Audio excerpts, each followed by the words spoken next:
শিক্ষার্থী বন্ধুরা, এখন আমরা জানব সন্ধি সম্পর্কে। প্রথমেই সন্ধির সংজ্ঞা। সন্নিহিত দুটি ধ্বনির মিলনের নাম সন্ধি। যেমন আশা যোগ অতীত সমান আশাতীত, হিম যোগ আলয় সমান হিমালয়।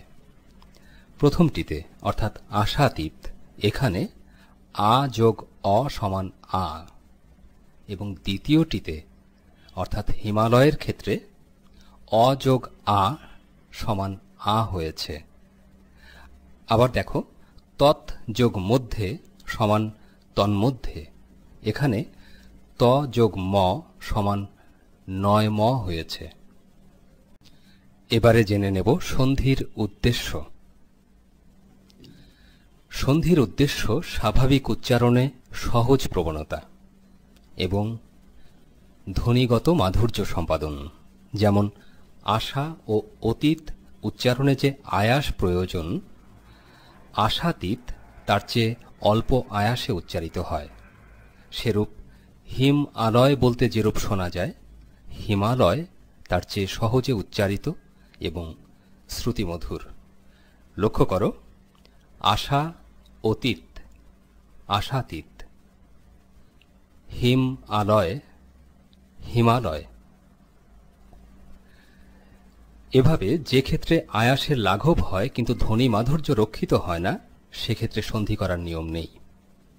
যেমন কচু যোগ আদা যোগ আলু কচ্চাদালু হয় না, অথবা কচু যোগ আলু যোগ আদা কচ্চালুদা হয় না। আমরা এখন খাঁটি বাংলা শব্দের সন্ধি সম্বন্ধে আলোচনা করব। বাংলা শব্দের সন্ধি। বাংলা সন্ধি দুই রকমের হয়ে থাকে, স্বরসন্ধি ও ব্যঞ্জন সন্ধি। প্রথমেই জানি স্বরসন্ধি সম্পর্কে।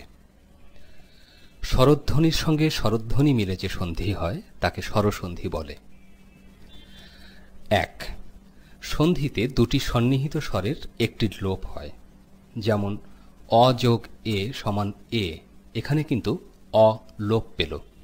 যেমন শত যোগ এক শতেক, এরূপ কতেক।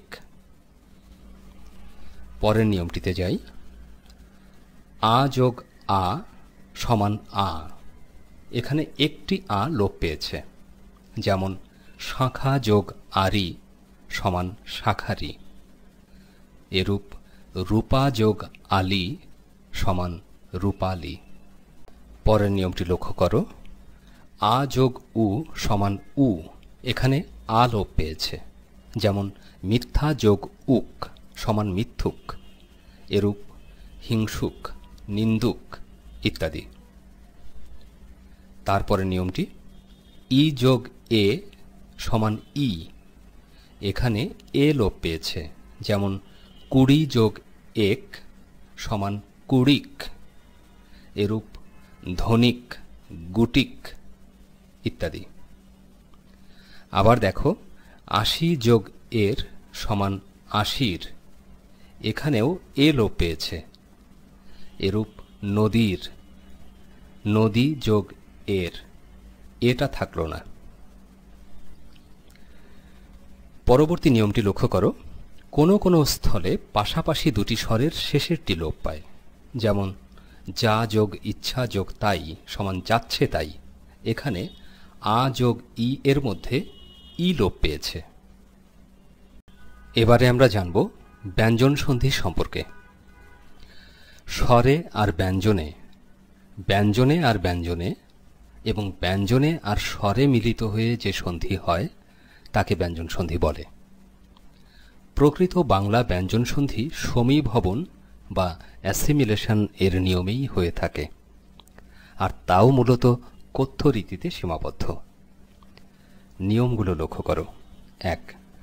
প্রথম ধ্বনি অঘোষ এবং পরবর্তী ধ্বনি ঘোষ হলে দুটি মিলে ঘোষ ধ্বনি দ্বিত্ব হয়, অর্থাৎ সন্ধিতে ঘোষ ধ্বনির পূর্ববর্তী অঘোষ ধ্বনিও ঘোষ হয়। যেমন ছোট যোগ দা সমান ছোড়দা। ২.